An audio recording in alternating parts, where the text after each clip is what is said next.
Hey, folks, welcome to Affiliate Nerd Out. I am your nerd Dustin. How spreading that good word about affiliate marketing. My guest today, Christen Big Time Evans. I thought Welcome there to was a Real new Talk one.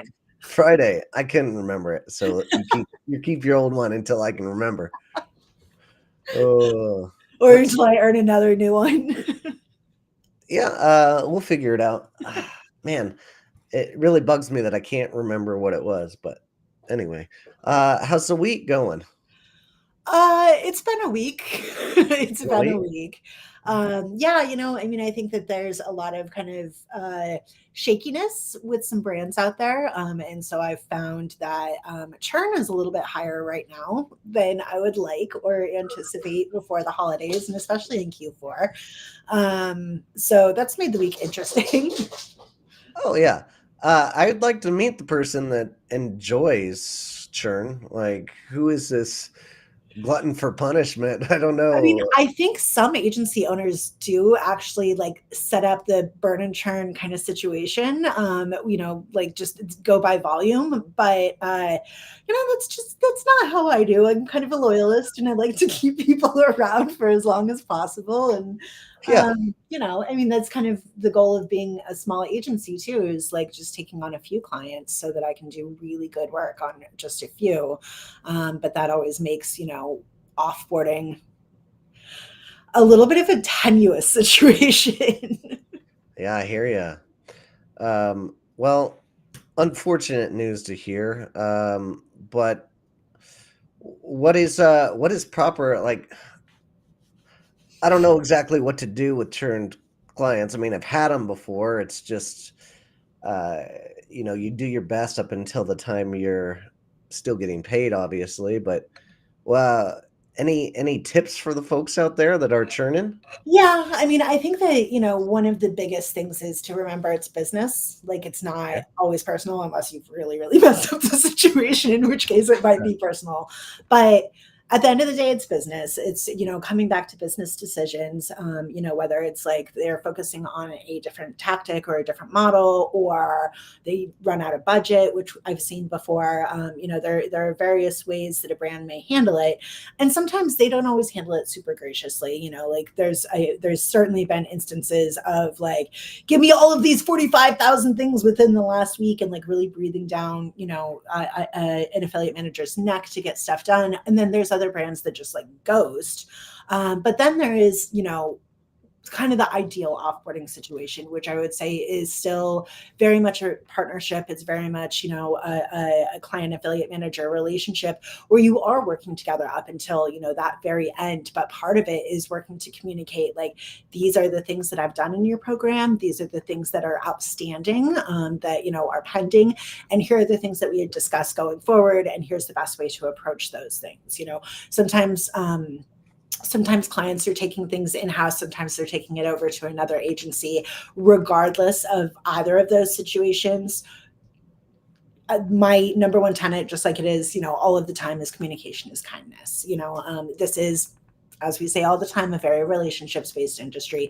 You never know if somebody's going to come back around, when they could come back around, or how they might come back around.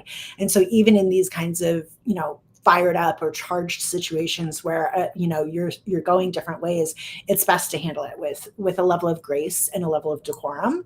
One of the things I do is put together, a really comprehensive transition document that includes like a timeline of everything that's been accomplished over the program. That's great. Yeah, I mean, I think it's important. The worst thing as a new agency person coming in that I can do is look at a program and be like, what's happening here? Like, I have no idea. But if you put together a comprehensive transition document, an overview of, what's been done, and then a timeline of like, this is how, the relationship broke down over whether it's months or years, and things that, highlights during that time, so that you really are tracking and documenting your work.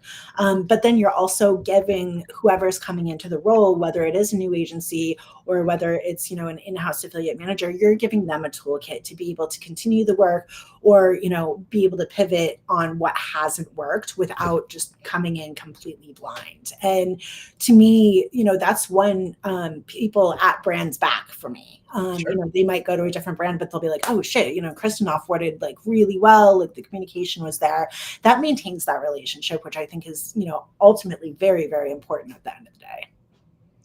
Great points. What are you doing to document that? Any tools that you're using?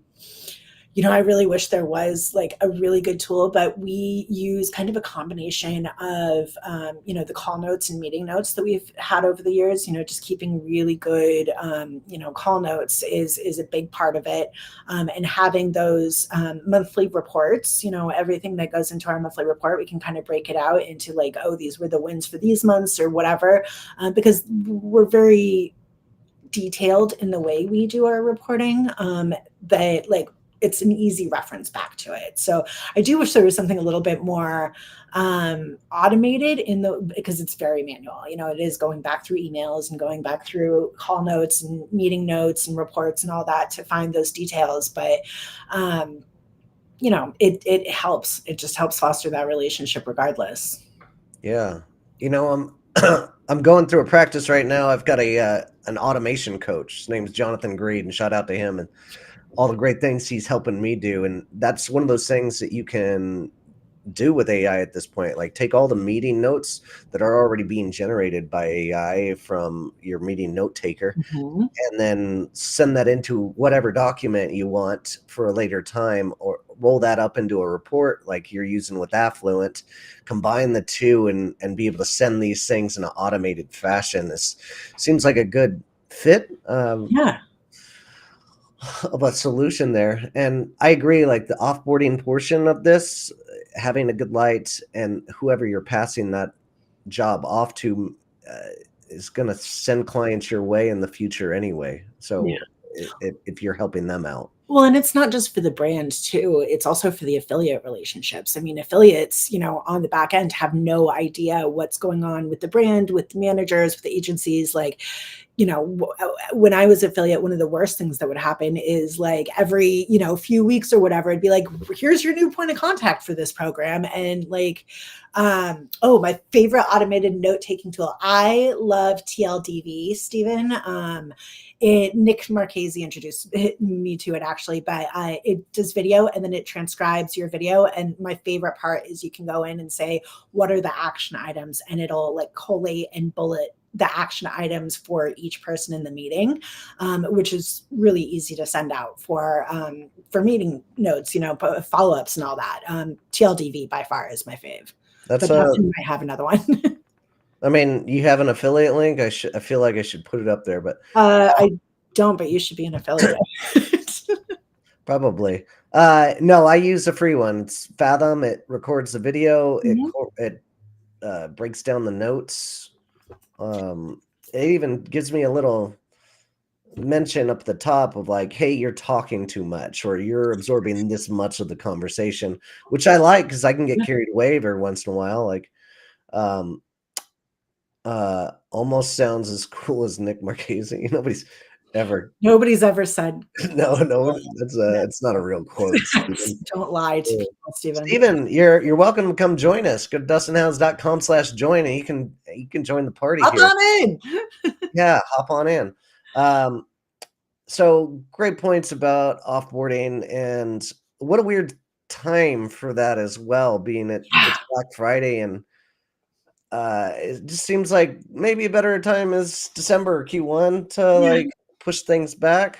Yeah. It definitely makes like the communication with affiliates like, hey, so we've got all this going on. Please feel free to reach out with any questions, but also just reach out to them and not me. And that's definitely a tenuous situation. But yeah, I mean, as I was saying, like affiliates never have any idea when somebody is being offboarded off an account or whatever. And so I think that line of communication with the brand of like who's having what conversations or where those conversations are really important in being able to pick up those conversations. Like right now with one of the brands that I'm offboarding, I'm also currently in the middle of confirming paid campaigns for the rest of this quarter and the beginning of next quarter, but I'm not going to be working with them in a couple of weeks. And that's going to be right as that content is kind of being launched, and so it's like having a very detailed handoff, and details about like what's expected, what the deliverables are, so that the next person who comes in understands everything that's been kind of promised and talked about and discussed, and any hurdles, blockers especially, is I find very helpful. But it's not something that I have received with any level of frequency with new brands that are onboarding with me that have previously had affiliate help, and I just think that that goes a long way in that rising tide situation of like really helping the brand do better and feel destigmatized about affiliate as well. We don't want to necessarily come off as selfish, or you don't have to lay out your whole strategy in the offboarding document either. It just literally has to be like, this is what's been done. It doesn't have to include any proprietary information. Yeah. Oftentimes when people leave the company as well, or get fired for that matter, like there's just not enough communication with the affiliate partners, No. and letting them know like, hey, I'm moving on in my journey. Please, here's my personal email address if you want to get a hold of me. Or for the next person that comes on board, not to be like shooken up by, hey, Dustin told me that we had this thing going on. The importance of a CRM documenting all these things is super important as well. But I think a nice sign off, even if you are getting fired, like, come on, let me say goodbye to my friends that I've made over the years or however long. And then on the other side of the equation, like when I pick up a job that somebody had left or got fired from, now people are coming to me and saying, hey, what happened to that person? Now I have to explain it. Or those emails are getting forwarded to me. It's a little weird. Yeah, it really is. It can create such a ripple in all of those like relationships, but also just in the process of like being able to continue managing the affiliate program without having to like, undo a bunch of spaghetti, like having no concept of like what has ever happened in the program. I think that that can be really hard too, like what if there was a huge drop in revenue because somebody came in and completely cleaned up the program and all of that, and the new person coming in doesn't know that that's like, the content focus, and these people had been previously removed because of fraud or whatever, and then they just like let them back in. It's like it's sometimes miscommunications like that can also create even more stress for the new person coming in. And it's not great. None of it's great. So communication is kindness, even in volatile situations. Well, that's right. That's right. Another topic came to mind this week. I think you were in the conversation as well, but Martech Record has 5,000 plus like affiliate managers, brands, like partnership folks in this one general discussion. And there started to become a little bit of a leak of some self-promotion. And that channel is like specifically supposed to be adults talking about trying to improve their program, and getting help from others and being that part of that community. And then it's such a slippery slope. Yeah. One person puts a note in there, and then nobody says anything, or and then another person thinks it's okay, and then they're going to start doing it. I'm so glad Mike was on top of that Yeah. to like squash it quickly. Yeah, for sure. For sure. Yeah. I feel like people love to like skirt the rules whenever they can. And it's very much like that's kind of one of those situations where it's like, oh, so-and-so is doing it, I can do it. And then Sure. That just rolls downhill. Like, what a snowball effect. Yeah. And you can't blame the hustle. Everybody's trying to get out there, make their money, Yes. get their name out there. There's just a good and bad way about doing it. And like, I don't even like presenting videos that I've made. If somebody else throws something in there that I made, super. Like, Yeah. but like, I'm not going to promote myself of like a video that was even educational. I don't feel right about doing that. I don't Yeah. know who these people are that can like, it's not in me, I guess. I don't know. Some people are just really good about blowing themselves up. And like, I mean, good for them. Like, more power to them, but like, also don't break the rules. Don't break the rules, please. Let it be fair for everybody. Otherwise, it's not fun for anybody. Yeah. Another thing that's like, I'll put content out on LinkedIn all the time, and every once in a while, I'll be promoting myself in some kind of capacity, or not asking a question, but other competitors of mine in the space. I'm not gonna put names out there, but they'll like jump into the conversation, or and promote themselves Yeah. in the comment section. And I just find that pretty rude. I see that a lot too. And I see it like there's been a couple conversations around like attribution and a couple of other like, kind of like conversations where it really should be more educational and helpful, where people have come in being like, well, if you were working with me, that would never happen. And it's like, is that helpful, or is that like just being super self-aggrandizing? And I mean, that's another thing. Like, I just lead by the be helpful, not hurtful kind of ethos. And like, I don't think everybody thinks like that. I think there are a lot of people out there that always think with a me first mentality and are always on the lookout to be self-promotional regardless of the situation. Like, read the room, bro. Read the room, not for everybody. Let's see, Steven, LinkedIn is new Facebook. I miss LinkedIn. Join the chat.